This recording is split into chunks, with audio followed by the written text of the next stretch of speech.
Here is the actual part that was bad. As you can see, this piece is what was broke.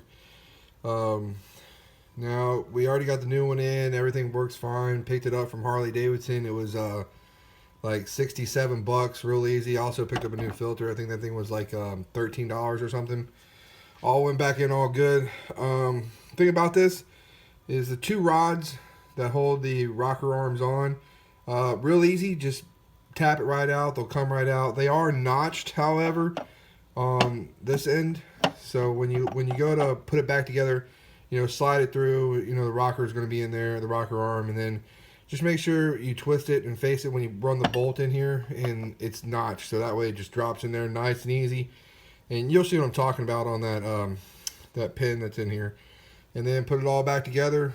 It's all good. Tighten it all up, and you'll be ready to rock and roll. And that could be one reason for a dang old upper end ticking sound. Appreciate it. If you guys need anything, got any questions, man, hit me up. I'll let you know. But that's it's pretty gnarly. I don't know. I've never seen nothing like that, but it's me, so it's bound to happen. So I appreciate it. You guys take care, and we'll see you later.